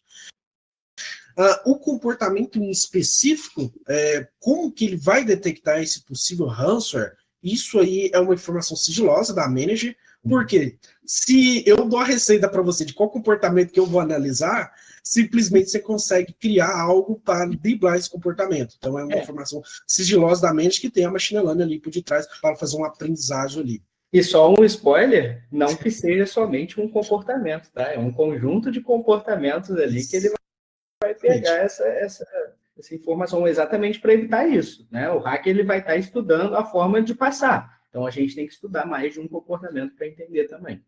Exatamente. E aqui eu tenho meus sistemas, quem está inativo, quem está com a proteção ativa, então eu consigo, diretamente do dashboard, eu consigo viabilizar quais sistemas que estão ativos aqui. Então a gente tem um dashboard muito intuitivo, um dashboard que eu consigo fazer aqueles bloqueios de quarentena também, então eu aplico uma quarentena em cima dele e ele cancela ali o acesso em volta ali, por exemplo, com redes ali. Okay? Nessa demonstração, a gente está fazendo com poucos equipamentos aí, né, meninos? Mas, porque ainda bem que não tem incidente de comportamento de ransomware dentro do laboratório, né? Mas eu tenho aqui uma demo, né? Mas assim, justamente aquela coisa, você administrar 1, 2, 5 máquinas, nós vamos aumentar isso para 50, 100, 500, 2.000 máquinas. A gente tem clientes aí que tem mais de 20.000 máquinas. Então, a ferramenta conseguir te trazer essas informações de forma fácil, rápida, para você conseguir gerenciar, te trazer os alertas e tal, para uma grande quantidade de máquinas, é fundamental. É fora do comum, né? Você tem uma rastreabilidade fora do comum, que é um dos pilares essenciais. Rastreabilidade e visibilidade. Onde eu posso bater o olho aqui e saber, e eu consigo tirar um relatório de o que é isso, o que ele está trazendo. Então eu já consigo, não só tirar relatório e exportar, você consegue enviar por e-mail também, viu? Aí você já manda por e-mail para alguém específico, ou você recebe isso, por exemplo, todo dia primeiro eu quero ter a rastreabilidade, eu quero receber e-mail com um relatório XYZ que ele vai trazer sobre o meu parque. Ok? Porque eu seja um head de segurança, Arthur. E eu quero que todo final de mês, ou no primeiro dia do mês, tenha um relatório anterior. Segurar o meu e-mail, todo dia primeiro, relatório. Exatamente. Todo dia primeiro esse relatório vai cair em sua base, tranquilamente, você vai conseguir visualizar perfeitamente. E a gente tem um plus, né, que é os relatórios para pessoas, né, vamos lá, pessoas mais seniors, né, que são diretores ou algo do tipo, que é um relatório mais visual, e tem um relatório um pouco mais tabular, que vai identificar detalhes de máquinas, não vai trazer tanto gráfico. Então a gente tem esses dois níveis de relatórios que podem eu posso escolher na hora, por exemplo, para quem que eu vou enviar. Se eu vou enviar para... Exatamente. Ou vai os dois relatórios. A gente tem esses relatórios aqui, ó. Por exemplo, em se tratar de ameaças e pets, quando a gente vê em relatórios, a gente tem, ó, relatórios executivos e temos os relatórios tabulares que são pré-definidos. Exato. Muito bom. Ferramenta completa. E dá para criar outros relatórios também, além dos que já tem aí, exatamente, né? Dá para criar os relatórios. Em se tratar de política de browser, pessoal, que é o mais falado aqui. Política de browser, eu consigo fazer muita coisa aqui. Sabe que é ponta a ponta, o termo ponta a ponta, o ponta a ponta é aqui. Desde definir quais navegadores a pessoa vai utilizar, então eu consigo definir qual navegador que ela vai utilizar, então eu consigo falar o seguinte, só vai utilizar Google Chrome, só vai utilizar o Google Chrome, ou Edge, ou outros navegadores afins. Além de eu investigar tudo dentro desse navegador que ele vai utilizar. Por exemplo, bloqueio de extensões que foi falado, né? O bloqueio de extensões eu consigo criar uma política, né? Google, Mozilla, enfim, para os navegadores que são permitidos, onde eu falo se eu posso permitir ou não a instalação e o que eu vou fazer com as extensões que ele já tem atualmente dentro do parque dele. Tá, eu tenho uma extensão Dark, eu tenho uma outra extensão, eu consigo me instigar e falar o seguinte, ó, não vai ser mais instalado e as extensões que você tem instalado, elas vão ser retiradas. Então, eu consigo fazer esse parâmetro. E além do fato, né, eu consigo também adicionar algumas extensões específicas que são permitidas à instalação. Eu crio uma whitelist, essa whitelist ela vai permitir aquele ciclo de instalações. Tem o filtro de downloads, né? Então, basicamente, dentro do filtro de downloads, eu vou estar bloqueando downloads específicos. Então, vamos falar o seguinte, eu vou bloquear, por exemplo, um download, por exemplo, por linha de tempo. Então, não pode ser feito download no período da madrugada, por exemplo. Não pode ser feito download de sites específicos. Não pode ser feito download por tipo de arquivo. Então, eu coloco o tipo de arquivo aqui. Então, por exemplo, .exe não pode ser baixado. Então, eu coloco esse tipo de arquivo aqui por grupos de sites ou por tamanhos. Então, eu vou colocar aqui que eu vou bloquear um exe e eu simplesmente vou salvar essa minha aplicação.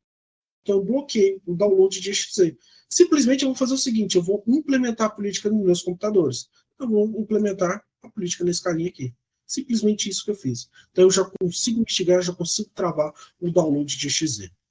A gente tem prevenções contra ameaças, né? Então basicamente a gente tem uma gama específica de proteção. Por exemplo, download. O download vai ser restringido ao download de arquivos maliciosos. Então, quando a gente fala download malicioso, então ele vai, antes do download, ele vai ter uma barrinha carregando, que é verificação de download. Ele vai fazer uma barrinha carregando, verificação do download. Se passar pela verificação, ele faz download, senão ele vai negar o download. A gente tem esses pontos. Filtro de phishing. Então, sites com anúncios excessivos, ele tem ali um bloqueio por default. Então, eu estou acessando o site. Tem muitos pop-ups, tem muitas coisas, muitas ramificações dos sites, ele vai bloquear. Ok? Eu tenho filtro de plug and play, tenho objetos auxiliares ao navegador, bloqueio de anúncios excessivos, então a gente consegue fazer a mitigação por completo. Prevenção contra vazamento de dados, né? Eu consigo falar o seguinte, que ele não vai passar e não vai lembrar uma senha. Que eu participei de uma palestra, pessoal, que no caso, o palestrante em específico, o que ele fez? Ele salvou algumas senhas dentro do navegador e por fora do navegador ele teve acesso a essas senhas. Pelos arquivos, mesmo que criptografados no Google, ele conseguiu ter acesso a essas senhas por fora do Google. Captura de tela se pode fazer, se pode salvar histórico ou não, se pode imprimir uma página, então estou prevenindo que isso vaze, que saia da minha rede interna. Eu tenho aqui proteções, personalização do navegador, onde a gente vai personalizar esse navegador do início ao fim. Então eu vou falar qual que é a restrição de conteúdo que eu tenho, então se vou capturar vídeo, se vou capturar áudio, eu vou permitir pop-up, então eu faço uma estruturação dele por completo. O qual eu vou ter conteúdo de URL, o que eu vou restringir, o que eu não vou permitir, restrições, quais são os níveis de restrições, então, por exemplo, preenchimento automático, eu vou restringir o preenchimento automático. Então, no caso, eu estou entrando dentro de um site e já preencho com a senha, com login e senha de outra pessoa, imagina. Isso acontece muito em faculdade, viu, pessoal? Acontece muito. Então, a gente tem restrições de URL, a gente tem captura do usuário. Então, esse é um ponto muito legal. Por exemplo, bloqueio do módulo efêmero, que é o módulo navegador anônima. Guia de navegação anônima. Eu bloqueio a navegação anônima para eu ter rastreabilidade 100% dos dados. E eu tenho aqui um mecanismo que ele define o domínio de quais usuários vão estar dentro do navegador. Então, se a gente tem que adicionar um usuário dentro do navegador, eu tenho aqui que só pode ser adicionado com o meu domínio específico. Então, somente usuários da cspro.com.br podem adicionar perfil. Se eu tiver um perfil @gmail, ele vai excluir esse perfil. Aí eu já consigo separar ambiente pessoal e ambiente ali empresarial. Então, eu tenho essas features para trabalhar. E a definição de navegador padrão, a definição de onde vai ser feito os downloads, as definições, por exemplo, de guia de favoritos. Eu consigo colocar um favoritos nas máquinas, eu consigo criar um padrão de favoritos para que, ao acessar o Google, ele já tem um parâmetro ali. Navegador padrão, qual vai ser o navegador padrão? Então, vai ser o Google nesse exato momento. Eu tenho aqui o filtro de web, por exemplo.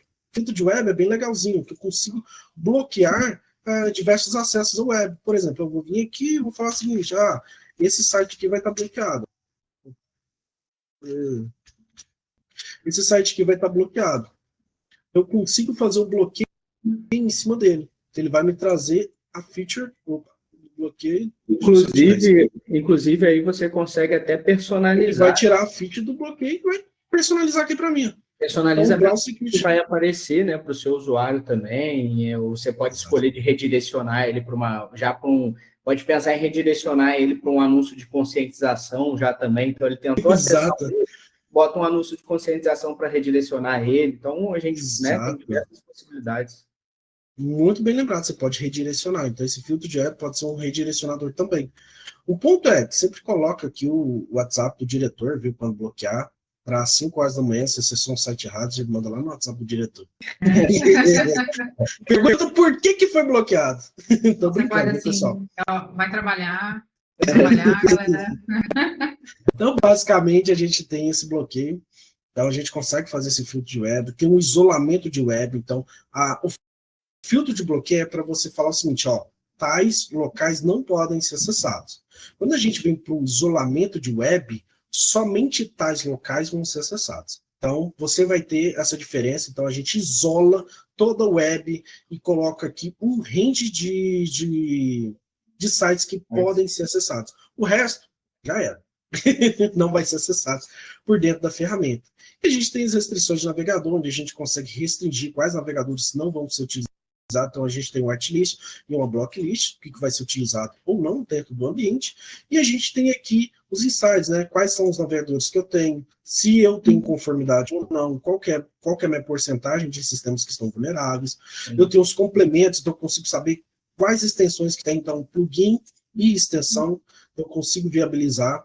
E eu consigo viabilizar também as atividades web, né? Esse é bem legal, inclusive, essa atividade web, porque ele pega esse insight, essa informação, e na hora da gente criar uma política de bloqueio, por exemplo, ele já me dá a sugestão conforme a minha atividade web, ou seja, quais os sites estão sendo acessados dentro do meu ambiente, ele já me sugere isso como bloqueio, eu não preciso ficar identificando ele lá, isso já fica direto na minha lista de bloqueio, e eu só bloqueio os sites que estão sendo acessados ali. Basicamente, você vai ter a rastreabilidade de quais sites estão sendo acessados. Muito bom.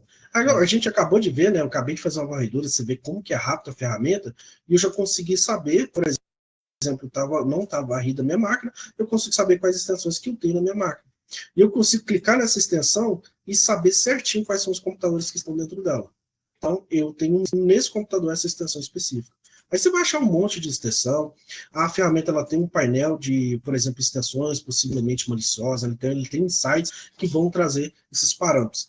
Assim como também você vai ter o parâmetro de conformidade. O que são os parâmetros de conformidade? A gente falou muito de CIS, então vamos continuar na CIS. A gente tem aqui as políticas CIS que foram sanadas pelo computador. Então, eu tenho aqui políticas compatíveis e políticas incompatíveis, que eu não aderi. Então, eu vou vir aqui no PC001 e eu tenho todas as políticas aqui, ó. Então, eu tenho aqui, basicamente, o que eu corrigi, o que ele vai trazer, a saúde. Então, ele vai trazer aqui só os incompatíveis, ele vai trazer como que eu corrijo. Então, a própria ferramenta, ela vai te direcionar para o site e vai te direcionar como você vai corrigir esses parâmetros. Então, a gente vai ter todas as perguntas aqui. E aqui ele está trazendo, ó, como que eu vou corrigir. Desabilite, nananã. Então, você consegue saber como que eu vou corrigir, como que eu vou entrar em compliance desses carinhas aqui. Seguindo aqui, pessoal, a gente falou de USBs, né? Então a gente vai ter o controle de aplicativos. Então, dentro do controle de aplicativos, eu consigo fazer a negação de execução de um aplicativo. Através de quê? Eu posso criar uma lista de bloqueio e uma lista de aplicativos permitidos. Então, eu vou vir aqui e vou criar uma lista de bloqueios. Então, eu vou vir aqui dentro de Windows. Então, logo eu já vou, por exemplo, bloquear Steam, né? E aí você também bloqueia, igual a gente tinha falado, por hash, por certificado, né, de diversas formas, para garantir que todas as versões realmente vão ser bloqueadas. Exatamente. Eu vou bloquear, por exemplo, aqui, ó, a Valve, né, ninguém vai poder jogar. E eu vou ter aqui outras ações que eu posso fazer. Eu não encontrei um software aqui. Esse é um catálogo de softwares que tem dentro do seu parque e que não tem também, viu?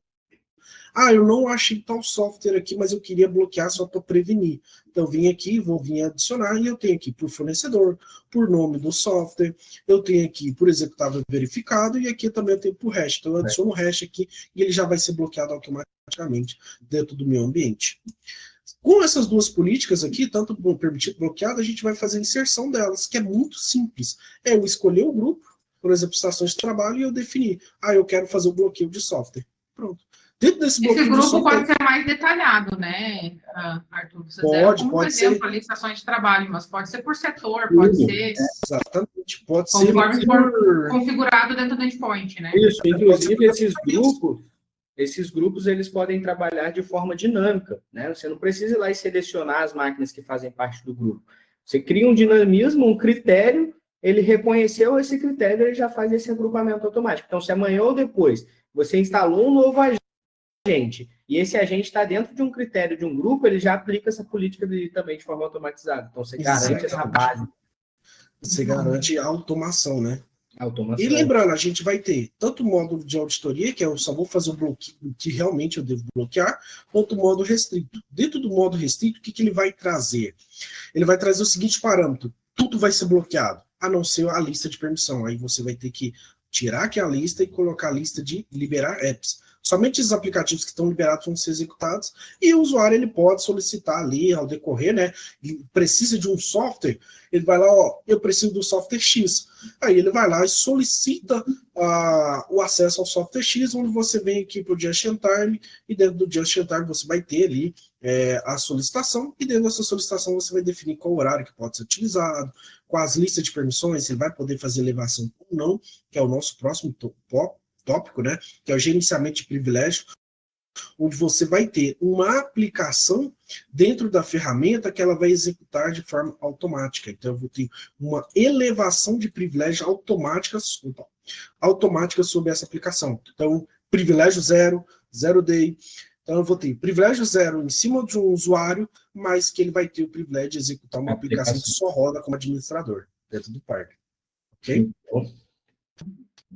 Seguindo aqui, pessoal, já matando ali os nossos tópicos, né, matando a nossa conversa de hoje, a gente vai ter um tópico muito interessante, que é o BitLocker Manager. O BitLocker... Gerenciamento.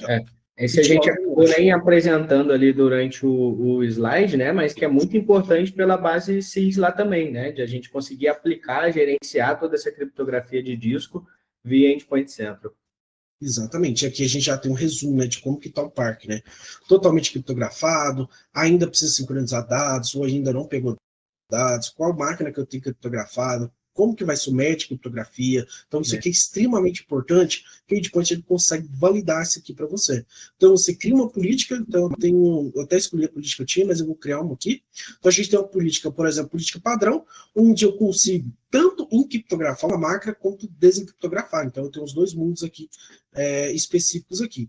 Eu vou ter o tipo, né, se a máquina contém o TPM ou não, né, de TPM é o chip gráfico de conversação entre a máquina, viu? Mas basicamente é um chip gráfico que ele vai reconhecer ou não o HD como um dispositivo confiável, ok? Como que o BitLocker age, como a criptografia ela funciona, pessoal?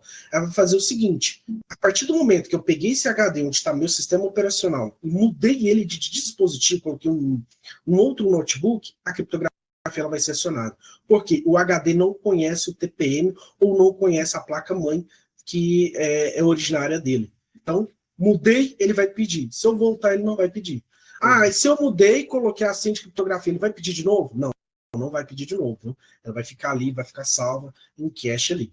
Okay? É importante que todo esse gerenciamento de chave também, né, realmente foi alterado e a gente precisa da chave de criptografia. Isso também pode ser consultado aí através do módulo de BitLocker, né? Então a gestão dele também pode ser feita por aí. Exatamente. Assim como também a gente tem criptografia somente do sistema operacional, então eu quero criptografar somente onde está o sistema operacional da minha máquina. Só vai criptografar aquela parte. Eu só quero colocar no espaço utilizado, ele só vai colocar no espaço utilizado. E aqui a gente tem os métodos, né? Que aí a gente vai ter método superior do que a Microsoft fornece hoje, por exemplo, como padrão, né? Como padrão, que ela fornece fornece o XTS AES-128 como padrão de criptografia de ponta, que ela vai falar. Mas você consegue colocar um nível a mais de criptografia, você vai criar uma complexidade na sua chave um pouco maior, mas vai ter uma segurança maior sobre elas. E o ponto principal aqui, em se tratar de criptografia, é que vai ser alimentado em duas bases. Qual base? A base que você tem dentro da ferramenta, que é o Recovery Key aqui, e a base que você tem dentro do Active Director, que a ferramenta vai lá no AD e vai lá na parte Recovery Key do AD e vai alimentar essa chave lá também. Você vai ter duas bases separadas onde está essa chave. E vai fazer a rotação, tem todos os procedimentos, então tem rotação periódica de 40 em 45 dias, de 30 em 30 dias, que você consegue validar e você consegue ver os computadores ali, como que tá, a criptografia foi totalmente criptografada, desencriptografado no caso. Isso aqui eu retirei a criptografia dele utilizando a ferramenta. Então eu consigo tanto criptografar quanto descriptografar e eu vou ter todo esse gerenciamento por dentro da minha ferramenta. Assim como máquinas que não atendem pré-requisito, viu? Então eu tenho essas máquinas aqui que não atendem pré-requisito, ela está com o BitLock desabilitado dentro da BIOS, ok? E eu tenho esses parâmetros aqui que eu consigo passar. Acho que foi esse o bate-papo de hoje, né? Muito bom. Acho que é isso. Não sei se o pessoal tem mais alguma dúvida, alguma pergunta que eles queiram enviar aí. Também, se precisar, o pessoal pode estar entrando em contato com a gente. Nosso Account Manager aí, quem já é cliente, quem não é cliente também pode estar entrando em contato aí com vendasacsPro.com.br, tá? E a gente pode estar auxiliando vocês aí com outras dúvidas, como a POC, quem quiser testar algum desses aí que a gente colocou. Eles são tanto no addon do Endpoint Security, como eles podem ser à parte, tá, pessoal? Então, tem o Endpoint Central, mas eu quero só a parte de BitLocker, ou quero só a parte da PP Control. A gente pode colocar o legal do Endpoint Central é isso, ele é modularizado. Então, você consegue fazer isso de forma modular. Sem mais perguntas, pessoal, meninos, eu acho que é isso. Agradeço a presença de todos aí, do apoio de vocês também. Foi muito legal esse bate-papo. A gente vai ter outro na sequência aí, a gente vai ter no próximo mês. Contamos com a participação de vocês aí. Eu acho que a gente tem mais perguntas aqui. Tá, pessoal. Criptografia do Endpoint Central na versão mais básica ou isso só no addon Security? É o que você comentou, né, Edi? Ele pode tanto ser adicionado como um addon nas versões de entrada, ou também na versão Security ele já contempla ali também o versionamento. Exatamente. Encerramos então, pessoal. Opa, desculpa. Não, tranquilo. Pessoal, se tiver alguma pergunta, vamos liberar ali 5 minutinhos para o pessoal perguntar. Então, 20 minutinhos, está livre pergunta, vamos conversar. Bom, qual o cenário que vocês têm hoje? Seria possível o Endpoint Central atender ou não? Vamos conversar, vamos trocar essa ideia, pessoal. Isso. E lembrando também, pessoal, que hoje a gente pegou alguns módulos específicos aí da parte de security, né? Mas como a gente falou, o Endpoint ele é uma plataforma completa. A gente usou acho que 2 horas aqui hoje, acho que daria para ficar umas 5 horas tranquilamente falando aqui. A gente poderia ficar o dia todo, entendeu? Exatamente. Se a gente for entrar aí, o Endpoint Central é uma solução fantástica, ela é muito grande, tem muitos módulos, né, pessoal, muita coisa. Então, a parte de inventário, a parte de MDM, a gente poderia entrar aí também. Então, assim, é muita coisa. O pessoal, às vezes, né, não utiliza ou acaba... Eu tenho muitos clientes, ultimamente, que têm feito isso, né, que têm feito o quê? Usa uma ferramenta para acesso remoto, usa uma ferramenta para implantação de software, uma para inventário e a outra para acesso remoto, outra para atualização de patch, enfim. Então, às vezes, acaba deixando de utilizar 5 ferramentas separadas para utilizar o Endpoint Central. Então, a ideia é justamente isso, tá? O Security tem o MDM, outra pergunta aqui. Pessoal, o MDM, ele já vem, a partir da versão Enterprise, a gente já vai ter o MDM básico, digamos assim, tá? Ele vai ter algumas restrições só na parte de geolocalização para laptop, por exemplo, vai ter só a partir da UEM. Mas na Enterprise vocês já conseguem utilizar para celular, para, né, tablet, notebook, a partir da versão Enterprise. Tá? Já é possível. Então, a partir da versão Enterprise já tem o MDM na solução. Aí o que acontece? Como que eu faço para utilizar o MDM se você que já tem o Endpoint Center na versão Enterprise? Você tem que adquirir a quantidade de dispositivos que vai ter a mais. Então, eu tenho 500 computadores e 50 MDM. Você vai ter que ter no seu Endpoint Center 550 dispositivos para você conseguir abranger a quantidade de ambos, tá? Tem uma outra pergunta aqui. Existe algo da descriptografia de Hansor igual ao caso do WannaCry. WannaCry? Isso. É a parte da restauração, né? É a parte da restauração Exatamente. que a gente havia comentado. É tanto a identificação, né? Quanto também a gente conseguir restaurar o arquivo encriptado, o ransomware que foi atacado ali, né? Para um método anterior ali, para reduzir, minimizar esse impacto também de alguma possibilidade de ataque, alguma coisa nesse sentido. Perfeito. É o recover, né? Então ele volta ao estado original, então ele volta sem criptografia. Exato. Ele já sana e já mata isso na raiz. Tá aí. Pessoal, acho que é isso. Isso. Acho que é isso, então, pessoal. Vamos encerrando por aqui. Aguardamos vocês nos próximos aí. E qualquer dúvida, a gente está à disposição. Bom dia, pessoal. Bom dia. Obrigado, pessoal. Obrigada, gente. Até mais. Tchau, tchau.